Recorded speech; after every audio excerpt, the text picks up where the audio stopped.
Yo, what it is, YouTube? It's your boy Nitsa coming back with another bullseye of a video here today. I wanted to talk about one of the greatest producers of all time, which is Timbaland. So let's jump right into this right away. This is kind of like another one of the videos in my series. The very first one I did was Dr. Dre. A lot of people vibe with it, and they went and got the template. So this template is going to be free as well if you guys want to jump into it. So go ahead and drop it down below. What type of other producers that you want to see? I'm really interested right now in the relationship between a producer and an engineer. Behind every great producer, there is a great engineer as well, allowing the producer to be creative. And that's what we got to understand. I know people got their own home studio and they forced in a position to try to do everything. But my main thing is I want y'all to understand that long-term wise, you should always be trying to find people who get your sound as a artist and also understand you as a person and collaborate with them. Because when you're making music, life perspective is very important. So let's jump right into this tutorial right away today. And if you guys do want the template, it's free down below. So the very first thing that we got to look at is the dynamic. You got a guy like Jimmy Douglas, the senator, and that's his nickname, and a guy like Timbaland, and these dudes just tapped in. They did a lot of work with Justin Timberlake, and that's the thing about Timbaland. He was working in rap, pop, R&B. Like, this dude Timbaland, his style is just impressive. It's so amazing how versatile this man is. Like, he really a GOAT. You feel me? Like, he really a GOAT producer. And the main thing about it is that when you have a team like this where it allows Timbaland to just worry about making beats and being creative and just him being Timba, it's really good for him. And that's what you should always be looking for. Trying to find other artists to collaborate, people who get your style, who are just going to enable you to do what you love, whether it just be rapping or just making beats. They enable you to be your best self. So that's kind of like a teamwork makes the dream work. When you got a basketball team, somebody's a point guard, he passed the ball. Then you got somebody who's a center. Okay, he grab rebound, he block shots. On the football team, you got a quarterback. Okay, you throw the ball. Then you got the running back. Okay, you run the ball. It's a situation like that where when you have a team, it lets you just get into position. And when you have a system, it lets you do even more work. So that's what I'm trying to help us understand. And life perspective is important. The more life perspective that you get from everybody who's on the team, is gonna make the music a lot better. So let's say if you're making a song about heartbreak, okay, cool, you feel one way about heartbreak, but then you got somebody else who is putting their influences on the music. They feel another way about heartbreak, or they got their own experiences that they went through. So now by the time the song gets to the listener is going to be getting the whole enchilada, the whole plate, the whole rice, steak, beans, and meat of how you feel about this topic. So that's a very important thing about trying to have a team that you get more life perspective, more inspiration, more situations that y'all all went through. If it's about relationships, getting money, people switching up, all these type of things that we be talking about in music, it's important to get life perspective, get somebody else's take on it. So let's look at this template that we got right here, which is free. So Greg Wells, I'm thinking about the song Apologize. Greg Wells, he was the first person who did like the first rough tracks. He did the first like production, pre-production stuff. And then Timbaland came through. Like, when Greg Wells first did it, the song ain't really moved nowhere like that. But then when Timba came through, he put his drums on it, he put his life perspective on it. The song took off. It's a smash hit, #1. It got it's a timeless song, soundtrack to a lot of people's life. And that's another important thing too with music. So let's look at this this whole mixing template right away, and let's start off with the mastering chain, the mix bus pretty much. So you have something like the Shadow Hills mastering bus compressor, and Timbaland, he's a dude that he's known for having those huge drum sounds in the club, the type of drums that make the ladies want to move, it make the fellas just want to buy a drink, and a part of that weight is coming from the type of compression they're using or the tonality of the equipment they're using. So you got something like a Shadow Hills mastering bus compressor, which has nickel, steel, and iron. These are all three different types of transformers that have their own different tone. But the Shadow Bus the Shadow Hills mastering compressor is just known for giving a lot of weight, a lot of size, about 500 pounds on the whole mix, or whether it be the drum bus, a lot of weight that make people just want to move and groove. A lot of move and groove, it makes the people want to move. Okay, so then after that you have something like the EQ P1A, and with the EQ P1A, The EQP1A is pretty incredible because, you know, it's very musical. So you got to always remember the triangles. You know, this is the low part, this is the high part, and this is the, you know, high shelf. So this is the low shelf, right? And then you have this Q, which is kind of like a high bell essentially, and this is the high shelf. So it's very musical, it's very broad, and it just has a magical thing it does to the whole mix because it has that tube. So sometimes, you know, when you're using a certain part, you got to think about the components inside of it, you know, the EQ, because that's going to also influence the song, you know. And the EQP1A is great for the weight. Last thing we have here is the NLS bus plug-in, and I know Greg Wells, he loves using the solid state Logic. I believe it's called the Sigma analog mixer. So this is pretty interesting because it gives you that SSL tone, that SSL type of vibe, that flavor, that lemon pepper seasoning, that ranch dressing on the whole mix. But the main important type of thing about it is it gives you all the benefits of the modern workflow, because I guess with that SSL Sigma you get like a hybrid GUI. You get to go in there, and I heard a couple, you know, people use it on some mixes, and you know, specifically on YouTube, like some examples, and it really does sound good. It really does sound good a lot, you know. So you get all the benefits of the sound from back in the day without any of the cons like that of having a whole console and it breaking up and all that stuff. Okay, cool. Then we have a limiter. That's just kind of for the template. And let's go over everything right away. Let's not waste no time. So the very first thing that we have here is for the bass, and I'm using a Greg Wells preset, which is Bass Happiness.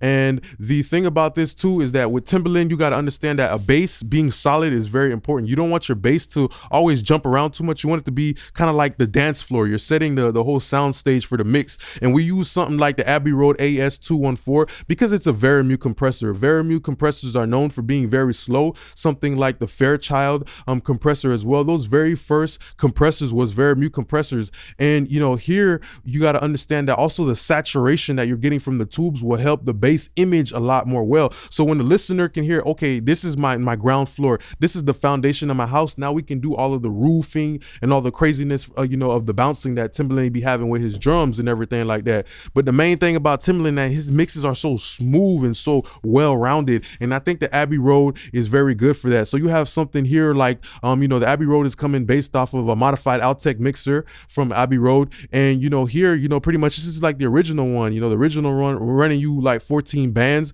but the plugin is a lot more cheaper option. So I just love the fact that we have a sound like this still to this day. And the Altec is just incredible for something like a bass because it just helps the bass, hey, sit down in your chair, and it just, the saturation from the input and the output just really kind of helps the top note of the bass come through. So that's important as well. Next thing that we have right here is the kick. Greg Wells, he loves to use the kick on something like, you know, EQP1A on his kick. And I think that's important too. When you listen to Apologize, you know, it's a smash hit, and the drums have so much weight and so much tone. And, you know, a part of that too is the EQP1A because it's very broad, how it handles the low end. So I would do like a low shelf boost. And then after that, I would just do just a little bit boost on the top, kind of like a Greg Wells type of, you know, a subby type of Timbaland type of kick. You know, Timbaland's kicks, boom, boom, boom, boom, like all of that stuff like that really just make people want to move in the club. That's the thing about making music, is you got to understand like where the song gonna drop at, like who gonna listen to it, like what audience I'm trying to go after, and then you got to mix the song accordingly to that. So you got to give the streets what they want. You got to give the people what they want, and that's what Timbaland did consistently throughout his whole career. He always understood, okay, I'm in rap right now, so I got to make my bass sound like this. Oh, I'm in pop right now, so I got to make my vocals sound like this. Oh, I'm in R&B right now, so you know the drums got to hit like this. You feel me? It's always a situation like that where you got to get in to fit in. You got to make sure that you custom tailoring the shoe to fit the foot pretty much. So that's what we're doing with our processing. Then after that, you know, let's pay attention. All of these studio racks right here are all just the SSL channel with the NLS, you know, on it. So it's pretty much simulating Greg Wells type of signal,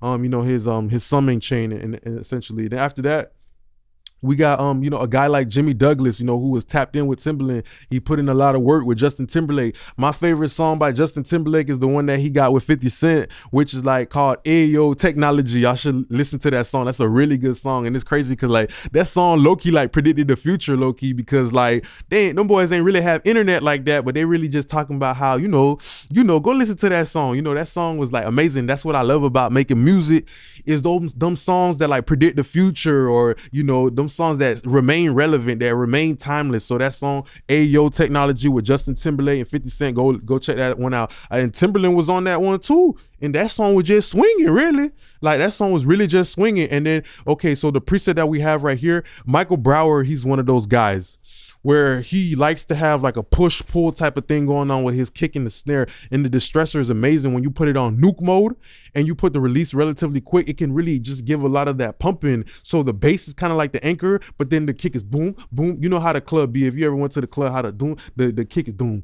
doom, doom. You know, it just kind of getting people in that four on the floor type of vibe. And you know, the distressor really just help out with that. The distressor really just gives that pumping and breathing to the kick that kind of just really helps the listener engage with the song, you know, rather than just listening to a flat song. Now the compression is making the song bump and groove, so now the listener, their body is literally responding to that. So that's why compression is not about I'm taming peaks. It's really about translating the music over to the listener. When the kick is boom and the snare is going back and forth in that little parallel compression, now the listener will be like, hey, I'm vibing with this song, I'm getting them a little groove, you know, they got the little drink and everything like that. So you got to think about that too. Okay, cool. Next thing after that, with the hi-hats, I'm using something like the DBX 160.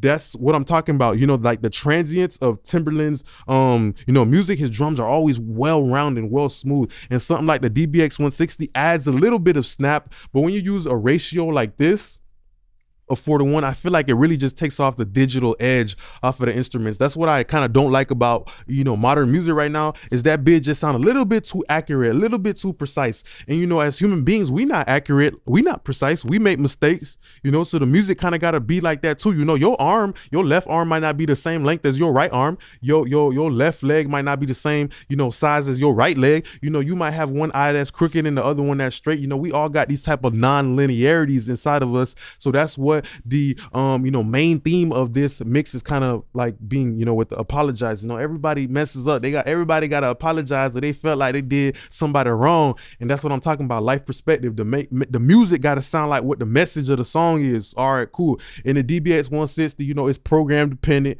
So it has a variable attack and release, but you pretty much just set your threshold and your compression. But the good thing about it with the hi-hats, DBX 160 is known for something called over easy, which is pretty much soft knee compression. So with the soft knee compression, it's a lot more smoother. Hard knee compression, we gonna also look at that right now, is a little bit more abrupt. It's kind of like the transition between the compression. So just remember that. After that, we have something like the open hi-hats, and Greg Wells, he likes to use something like the API. He's got a couple of them things in there in his studio. You know, go check out his Pensado's Play Studio tour. You're gonna see everything.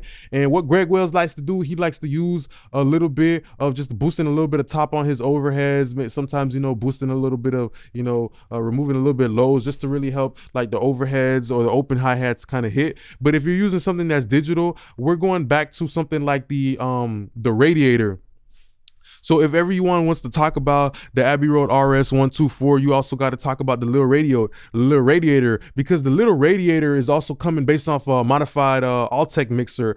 So I don't know if this is the actual mixer or just the regular version that they emulated, but you know, little radiator is coming off of this plugin essentially, and the Abbey Road RS-124 is coming off of this one. So those things are kind of related. You know, they were both like Altec products. And the most important thing here is I just love how, you know, saturation, it does have a compression characteristic where it kind of rounds off the sound of anything that's too precise. So that's the thing I'm trying to talk about too. You know, with Timbaland, his music is very round. That's how you achieve that sound, by using something like saturation. Saturation does have like a natural compression characteristic. And that's what we kind of would get here with something like acoustic tamer. It would really help tame, either if you want to put it on the hi-hats or the open hats where it's all that, you're not going to hear that. You know, it's just kind of going to round it off. It's like when you go to the barber and you get a haircut, you know, your hair, you might walk in there and your hair might be rough, but as soon as you get that haircut, it's going to be smooth, you know, but the hair's still going to be there, but it's going to be smooth. You feel me? And that's what saturation does. Everybody can relate to that. Then we have our all drums bus. We have impact, which is a thing that Jimmy Douglas loves to use. I believe this is modeling. the SSLG compressor, but this is like an Avid type of remake plugin, and this plugin is really good. It really just helps the drums smack a lot. I seen Jimmy Douglas use this in one of his type of videos, and he loves this one a lot. So this is something I would definitely use, the slowest attack, because I want to keep all of that transient, fastest release, kind of like a Dr. Dre type of drum bus preset. And then with a 4:1 ratio, it's just gonna help the drums really hit hard. And you know, I'll probably only do about 1 to 3 dB pretty much. And then after that, you got something like the Chandler Zenith limiter, and this one, I think this also comes from EMI as well, EMI Studios pretty much. And this one is a pretty interesting compressor because it's diode bridge. So the reason why you would use something that's diode bridge is because it gives a lot of color. You know, it has a certain way that it saturates. You get the ability to control the total harmonic distortion. Then you got the limiter, whoop-de-whoop, all of that stuff, cool. But I would use this on parallel. You know, Greg Wells, he likes to use this one on parallel. So, you know, this is a part of that soulful Greg Wells Timbaland sound where, you know, and Apologize, I'm not necessarily sure if Greg Wells did use this, but I know he likes to use this a lot to crush his drums or even crush his whole mix and parallel process that back in, and it really just help the whole mix really get colored and really brings it to life and just make people want to move. All right, cool. So that was the drum crust. That was pretty much the thing for the drums. Next thing that we have here is another diode bridge compressor. So this is a topology. You know, Rupert Neve, he was one of them first dudes. He made the Neve 2254 essentially, and that's kind of what kicked off the diode bridge. You know, even Rupert Neve designs his 500 series compressors. Those ones are diode bridge as well. Diode bridge is known for being very colored, you know, uses diodes to do the compression. But with the 33609, this one is really good for sustaining elements like piano where you have the boom and the note is holding down. You know, the way this one compresses it is very good, because what it does is just adds a color, it adds the flavor, it helps to really you know, of the piano just really just sound good and stable. So we will use this preset right here. If you guys don't have this plugin, you could also use something like the Waves V-Comp. So the Waves V-Comp is the daddy pretty much. This is the Neve 2254, which, you know, you can find in them throwback broadcast type of days. And this one is the Neve 33609. So Rupert Neve did not make the Neve 33609.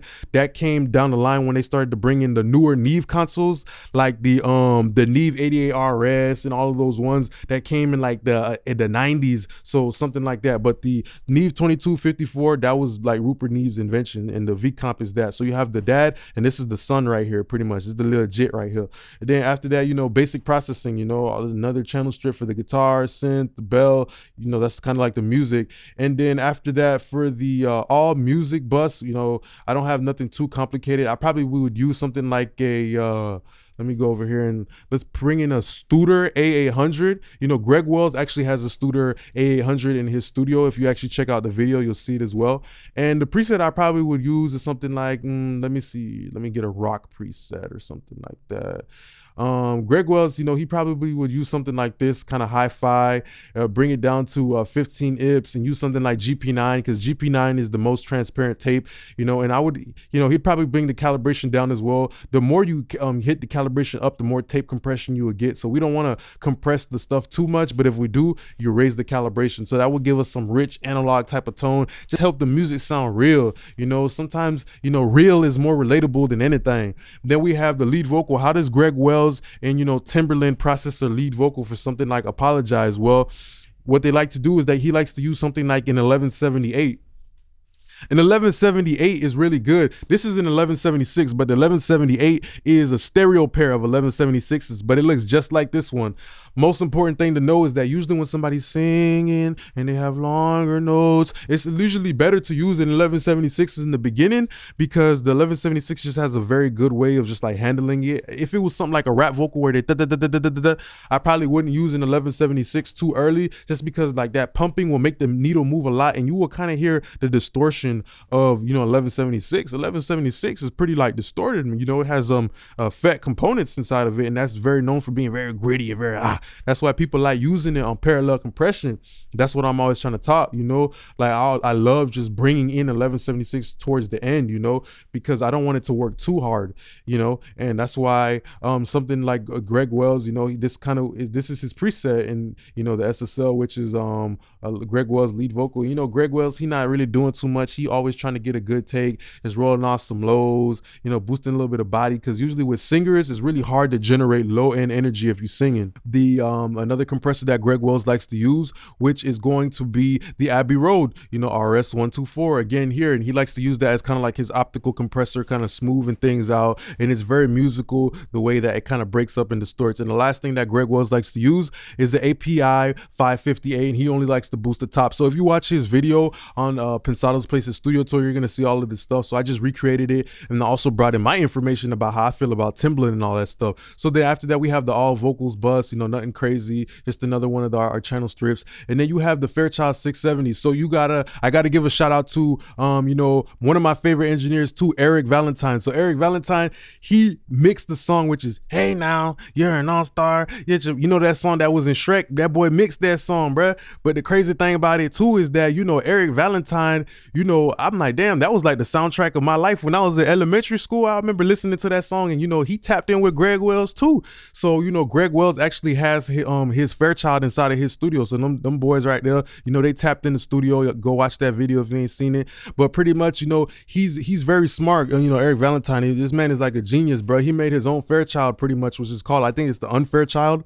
And his Fairchild is great because it improves on the design a lot. You know, he got sidechain filter in it. It also lets you adjust the AC, the DC threshold, all that stuff. And pretty much that's like the calibration. That's the knee. So it's kind of like what I said earlier about the haircut. If you guys can see, I don't know if you can see it, but look at like these little shapes right here. That's kind of like the transition of the compression. So right here is kind of like the hardest type of compression, which is the very abrupt type of hard knee. And this is like kind of like the smoothest one, which is a soft knee. So Eric Valentine is a genius because he also added a couple more time constants, I believe, on his Fairchild, which is the Unfairchild, if y'all check it out. And you know, I feel like the UAD one is the best one just because it gives us all those options like the sidechain filter and all that stuff. The Waves one is a little bit more true to the hardware where it has a little bit less options. Okay, cool. So then after that, you know, I wouldn't hit that Fairchild too hard. Just the transformers and the tubes will be very good because it's going to help give that Timbaland weight, a lot of that pop type of weight to the low end that just makes people want to move.